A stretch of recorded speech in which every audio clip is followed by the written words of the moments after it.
Salut, prieteni! Astăzi vă propun o rețetă nu doar delicioasă, ci și extrem de sănătoasă. Tofu cu legume la tigaie. De ce tofu? Tofu este considerat un aliment foarte sănătos, mai ales pentru vegetariani și vegani. Tofu este bogat în proteine vegetale, ceea ce îl face o alternativă excelentă la carne pentru cei care doresc să reducă consumul de produse de origine animală sau să urmeze o dietă bazată pe plante. Este o sursă de grăsimi nesaturate, considerate sănătoase pentru inimă, conține calciu, fier, mangan și zinc, minerale esențiale pentru organism.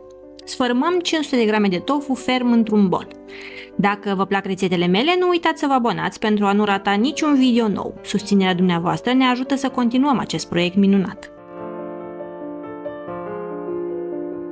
Condimentăm cu jumătate de linguriță de turmeric, jumătate de linguriță de piper negru măcinat, jumătate de linguriță de sare neagră calanamac, jumătate de linguriță de sare și 3 linguri de drojdie inactivă. Drojdia inactivă îi conferă o aromă asemănătoare brânzei și o textură mai cremoasă. În plus, este o sursă bună de vitamina B12, o vitamină esențială pentru organism. Sarea neagră calanamac adaugă o aromă ușoară de ou, datorită conținutului de sulf accentuând gustul umami. Sarea neagră se formează în zone vulcanice, unde interacțiunea dintre apa de mare și rocile vulcanice bogate în sulf duce la formarea acestui tip de sare cu un conținut ridicat de sulf. Încălzim o tigaie, adăugând o lingură de ulei de măsline. Călim o ceapă medie tocată mărunt.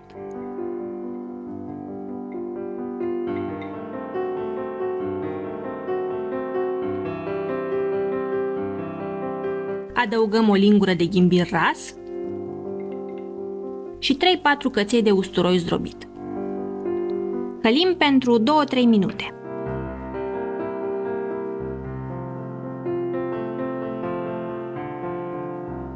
Adăugăm 100 de grame de morcov tocat după preferință, 100 de grame de zucchini sau dovlecel,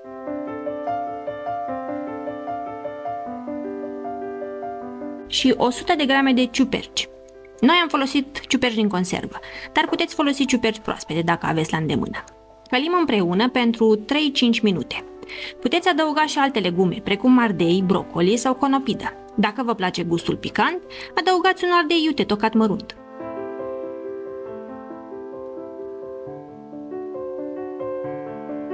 Adăugăm tofu condimentat în tigaie și îl vom găti la foc mediu pentru 8-10 minute, amestecând ocazional.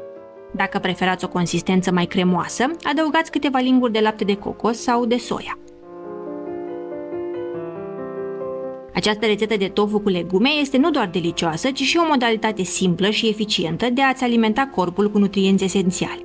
Este perfectă pentru cei care urmează o dietă vegetariană sau vegană, dar și pentru cei care doresc să incorporeze mai multe legume în alimentație. Spune-mi în comentarii ce rețete ai dori să mai vezi pe canalul nostru. Aștept ideile dumneavoastră.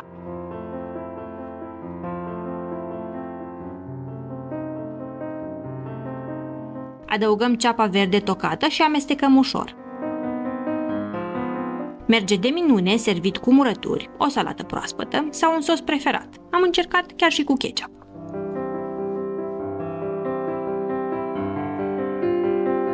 Nu uita să-mi spui în comentarii cum ți-a plăcut această rețetă și dacă ai încercat alte variante. Dacă vă plac rețetele mele, nu uitați să vă abonați pentru a nu rata niciun video nou. Susținerea dumneavoastră ne ajută să continuăm acest proiect minunat. Distribuiți acest video cu prietenii și familia dumneavoastră. Mă puteți urmări pe Facebook, pe Instagram și pe TikTok. Vă aștept în comunitatea mea de pofticioși. Începem prin a mărunți 400 de grame de tofu cu o furculiță. Acesta este unul dintre ingredientele principale, care va înlocui brânza clasică, oferind o textură cremoasă, dar în același timp fiind și o sursă bună de proteine. Adăugăm 500 de grame de iaurt de soia, care oferă o textură mai fină și adaugă o ușoară aciditate, asemănătoare brânzei dulci. Dacă doriți să vedeți cum am pregătit tofu și iaurt de soia acasă, găsiți linkurile în colțul din dreapta sus sau în descrierea acestui video. Adăugăm un praf de sare pentru a potența aromele și o jumătate de linguriță de turmeric pentru a-i da culoare.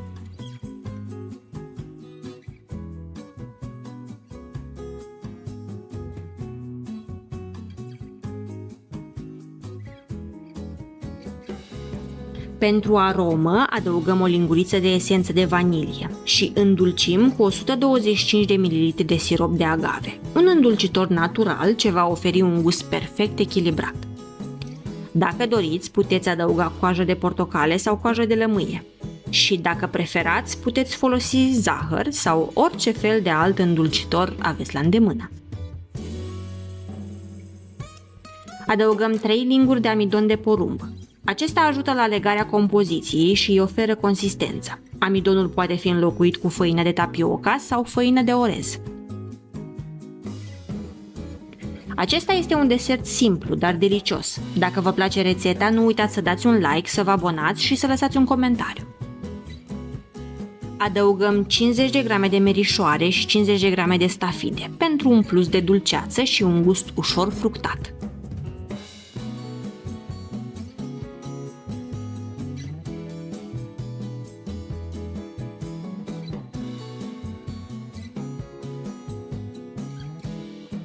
Într-o oală cu apă fierbinte gătim 250 de grame de macaroane conform instrucțiunilor de pe ambalaj.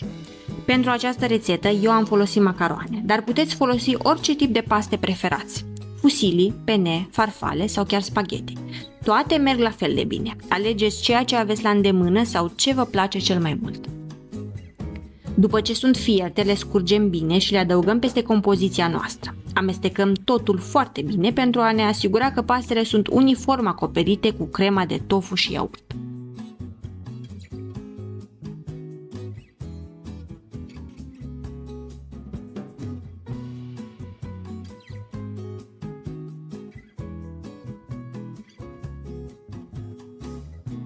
Transferăm totul într-o tavă tapetată cu hârtie de copt și nivelăm frumos compoziția.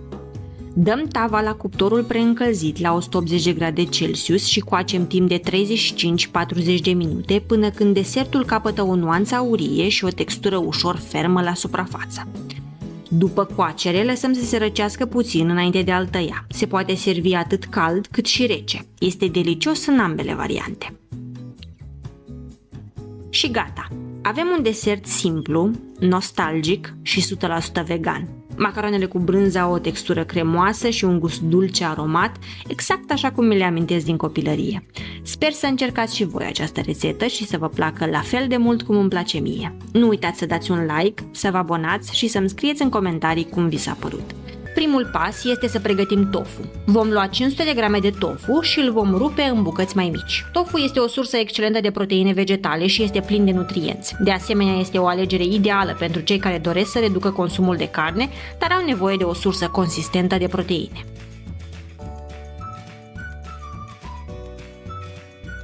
Îl condimentăm cu puțină sare și puțin piper negru măcinat.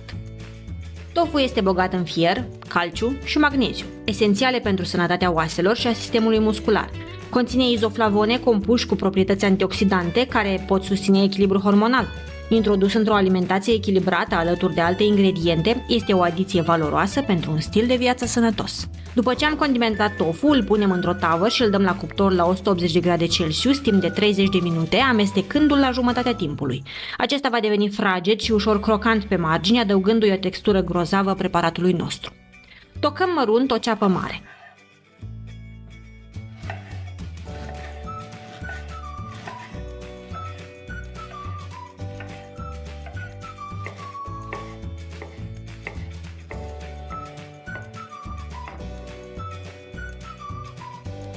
Încălzim o lingură de ulei de măsline într-o tigaie și adăugăm jumătate de linguriță de semințe de chimion și 2-3 frunze de dafin.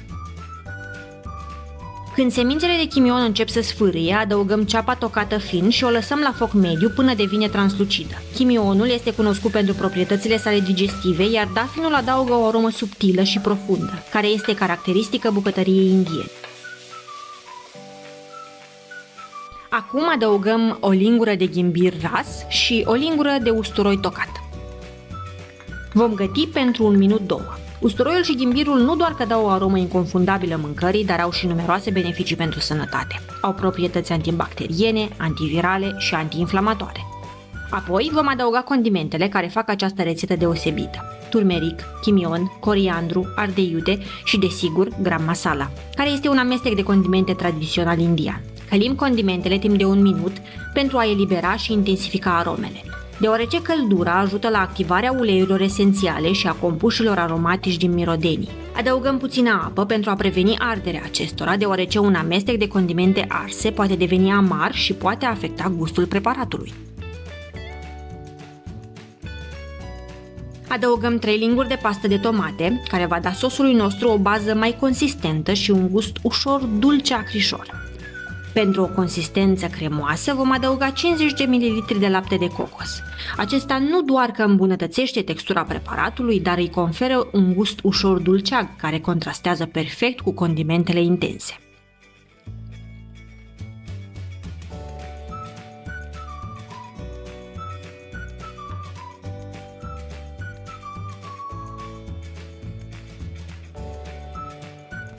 Acum că tofu s-a copt, îl adăugăm la sosul nostru cremos și amestecăm bine.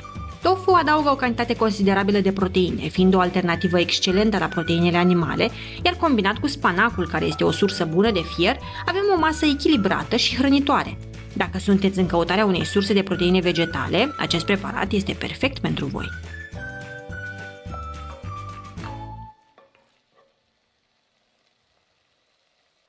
Adăugăm 450 de grame de piure de spanac, amestecăm bine pentru a-l incorpora uniform în sos. Spanacul este o sursă excelentă de fier, vitamina C și acid folic. Bogat în antioxidanți și fibre, ajută la protejarea celulelor împotriva stresului oxidativ și susține o digestie sănătoasă. Consumat regulat, spanacul contribuie la menținerea sănătății oaselor, a inimii și a pielii, fiind un ingredient valoros într-o alimentație echilibrată.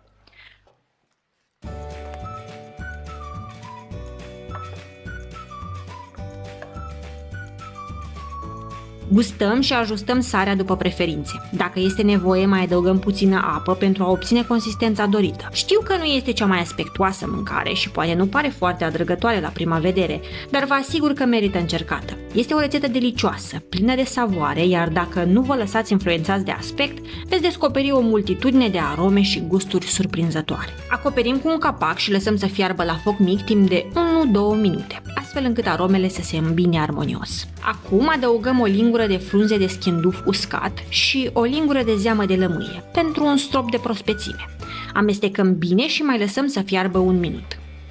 Și iată cum am pregătit o rețetă de post cu spanac și tofu, inspirată din rețeta indiană de palak paneer. Este o mâncare extraordinar de sănătoasă, cu proteine din tofu, fier din spanac, perfectă pentru oricine vrea să-și îmbunătățească alimentația. Este un exemplu perfect de cum condimentele și ingredientele naturale pot transforma un preparat simplu într-o masă gustoasă și benefică pentru sănătate. Începem prin a tăia 400 de grame de tofu în cubulețe, mai mici sau mai mari, după preferință. Eu am folosit tofu pregătit acasă. Dacă sunteți curioși cum l-am preparat, găsiți linkul în colțul din dreapta sus sau în descrierea acestui video. Transferăm cuburile într-o tavă și le asezonăm simplu, cu puțin piper negru măcinat și un praf de sare. Dacă vreți să-l faceți mai picant, puteți adăuga fulgi sau pudră de chili, pentru o textură mai crocantă merge foarte bine și un strop de ulei. Dăm tava la cuptor, 15-20 de minute, la 180 de grade Celsius.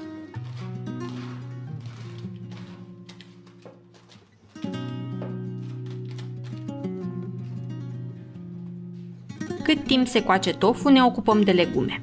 Dăm prin mandolină un sfert de varză albă, iar apoi procedăm la fel și cu un sfert de varză roșie. Dacă nu aveți mandolină, puteți să le tocați din cuțit. Funcționează la fel de bine, doar că mandolina economisește timp și efort. Rețeta completă cu lista de ingrediente o găsiți în descrierea acestui video.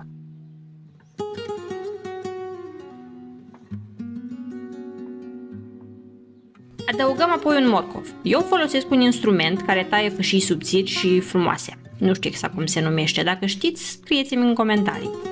Dar puteți folosi răzătoarea clasică sau chiar cuțitul, în funcție de ce aveți la îndemână. Tăiem în bucăți potrivite 4 castraveți cornișon și adăugăm în bol, peste celelalte legume.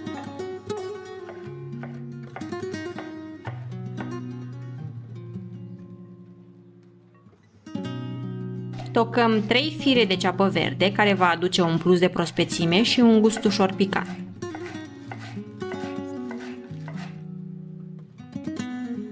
Trecem acum la dressing, partea care leagă toate aromele între ele. Într-un borcan sau un recipient cu capac, punem o lingură de ulei de susan, o lingură de oțet de orez, 2 linguri sos de soia și 2 linguri de ulei de măsline. Puteți folosi orice tip de ulei preferați. Adăugăm o lingură de zeamă de lămâie și una de îndulcitor. Eu am folosit sirop de agave, dar puteți folosi și zahăr, sirop de arțar sau chiar miere. Dăm prin răzătoare ghimbirul, aproximativ o linguriță, și un cățel de usturoi. Punem capacul și agităm bine recipientul până când dressingul devine omogen. Acesta va aduce savoare și echilibru salatei noastre. După ce tofu s-a copt și s-a răcit puțin, îl adăugăm peste legume. Este important să nu fie fierbinte ca să nu înmoaie legumele. Turnăm dressingul și amestecăm totul cu grijă. Gustăm și dacă e nevoie mai adăugăm sare, piper sau puțină zeamă de lămâie. Aceasta este o salată extrem de simplu de pregătit, dar plină de gust, consistentă și foarte nutritivă. Varza este una dintre cele mai valoroase legume din familia cruciferelor. Este bogată în vitamine, are proprietăți antiinflamatorii și ajută digestia. E un ingredient de bază în multe diete echilibrate. Iar tofu oferă o sursă excelentă de proteine vegetale. Dacă vreți un preparat mai sățios, puteți adăuga tăieței de orez. Cei subțiri merg perfect. La final presărăm semințe de susam prăjit pentru un plus de textură și gust. Este ideală pentru prânz, poate fi pregătită în avans, doar păstrați dressingul separat și adăugați-l înainte de servire. Ce ziceți? V-a făcut poftă? Dacă încercați această salată, lăsați-mi un comentariu.